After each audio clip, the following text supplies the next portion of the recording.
Okay, so I saw this interview of Dr.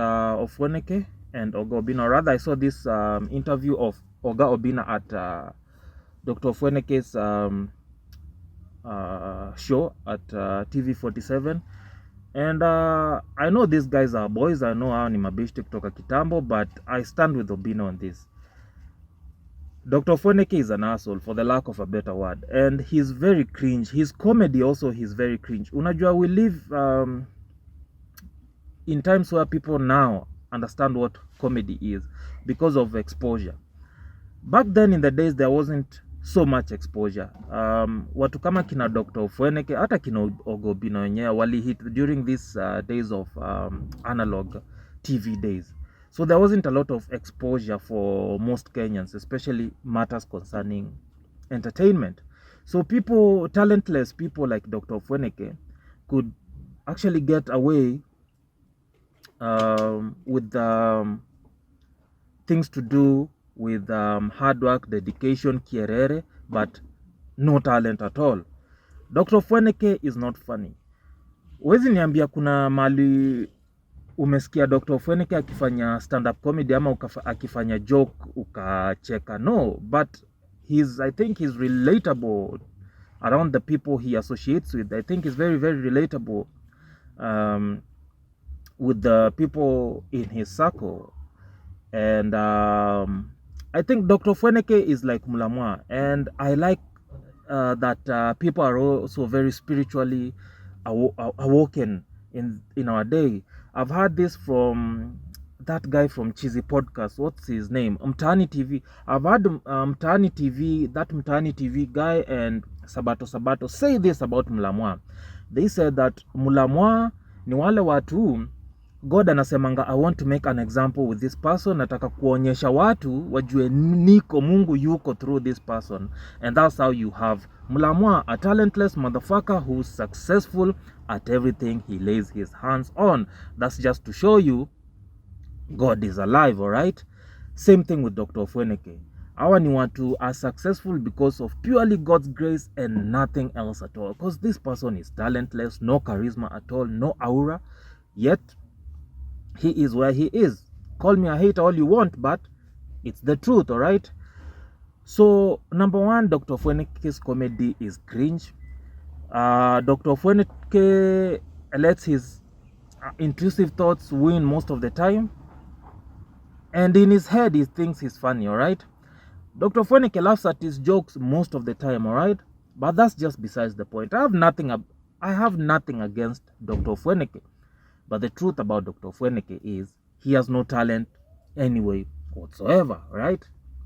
So, I understand him and Obinna are boys, they are friends, they probably spoke this behind the camera, they probably squashed that shit. But we saw that shit. We have to speak about that shit. And also you have stupid people in the comments who are like, wanaume siku hizi wanaongelea mambo za watu. Motherfucker, kama utaki tuongele mambo yako, don't put it on camera, bitch. Alright?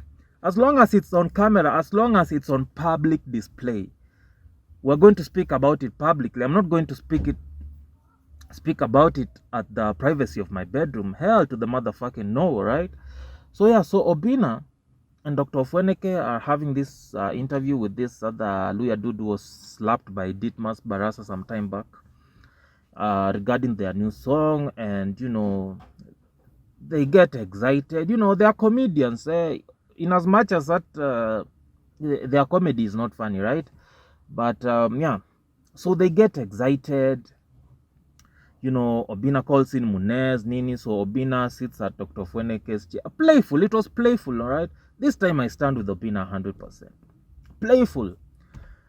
And yo, Dr. Ofweneke comes with a glass of water. He pours it on Obinna, bro. I'm like, yo, dude, what the fuck? That was the most cringe thing you could do. Especially as a man. You just decide to squat all over another man. Fuck that, mse. So yeah, Obinna gets offended, obviously. And he tries to sit down Dr. Ofweneke just to call him out on this bullshit. Number one, as a man, you have to admit when you're wrong, man. if assuming it was me who had done that shit, I'd be like, yo, I wouldn't wait for that other nigga to call me out. I'd be like, yo, bro, is a journey of excitement.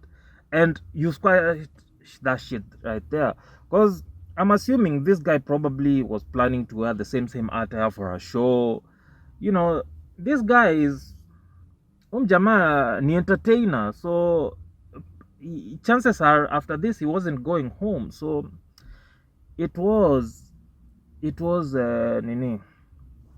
It was very, very nini cringe of and stupid, to say the least, of Dr. Ofweneke to do that shit. And when Obinna asks him to apologize, this motherfucker did not. All right, so I want you guys to see what happened here. Camera, let the camera welcome.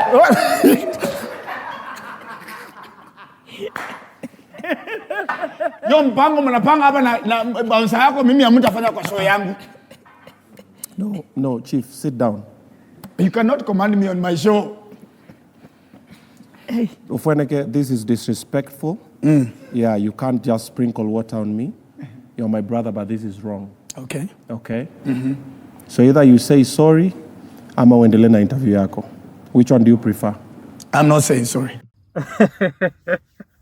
Okay, before we even get there, Bana, Oga Obinna, okay, I support Oga Obinna 100%, okay, for walking out of this interview. Ile ingine ya radio, and I think it was Radio 47 too, if I'm not wrong. Hey, bro, Obinna, I'm seeing a pattern here. But this one was justified, okay, 100% justified. Ile Radio 47 was not justified.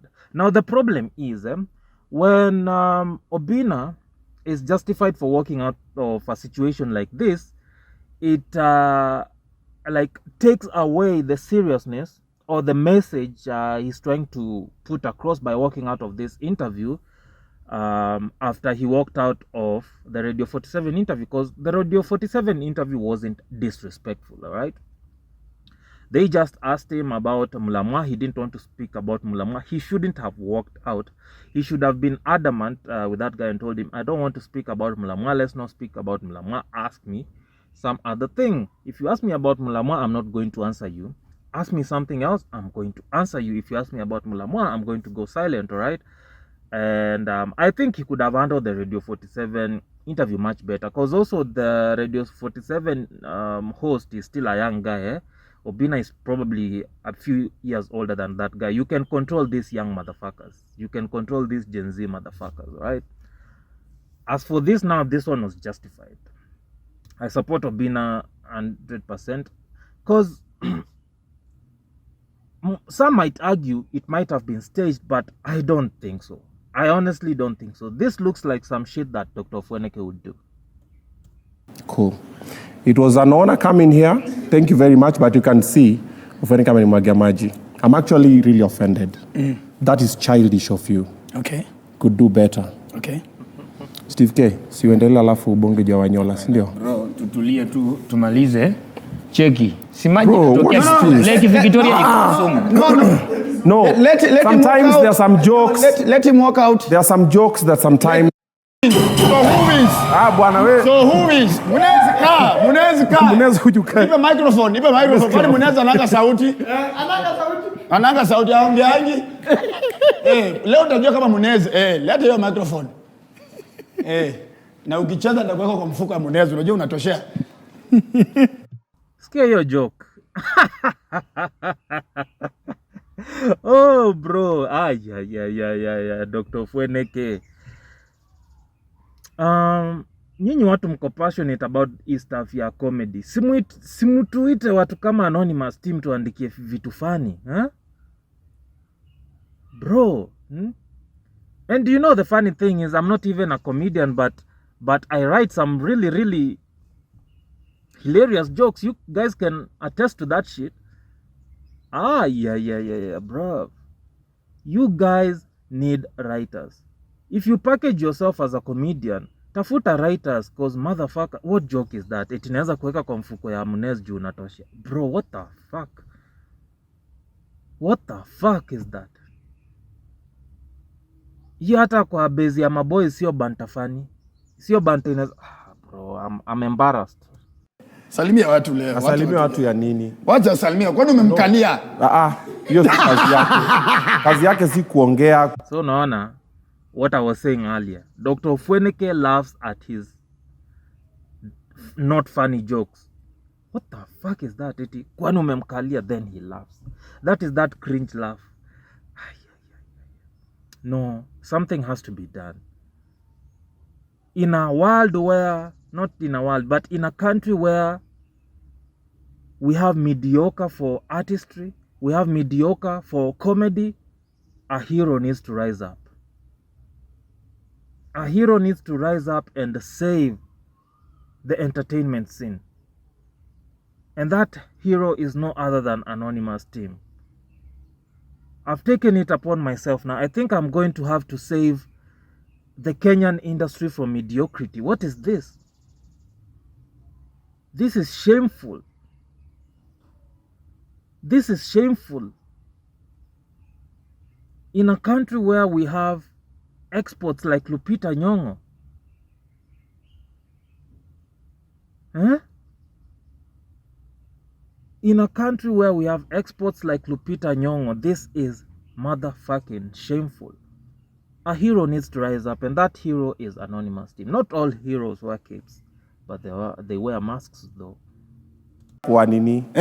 However, from bro to bro, what is done is not relax, good. Relax. I'm relaxed, yes, but kaa chini tumalize interview, acha mambo mingi. Hapana, stop dismissing it like it's a minor thing and it's a major thing. Exactly. That was my point, bana. You know, I like Obinna, he articulates himself vizuri sana. Ndio sometimes in his interviews, in his show, he reaches too much and gets too comfortable and offends people. But Obinna is way much better than Dr. Ofweneke. Even in his comedy, Obinna is way much better. I think comedy ya Obinna, it needs polishing kama hii skin color yake ya nta ya Kanuba. It's disrespectful. At least you just own up and say, hey, my guy. But I'm not apologizing. Okay. Then it is what it is. Asanteni sana. Bro, uwezi nileta hapa. Songa hapa Steve K. Natoka kwa show. Songa hapa. Naenda. Yo, Dr. Ofweneke msee. First of all, Dr. Ofweneke, you need writers. You need a creative team because your jokes are just not it, right? And I also think you need, you know, even if I'm trying, was it really staged? It could be, but even if it was staged, Dr. Ofweneke is the kind of nigga to do that shit, bro.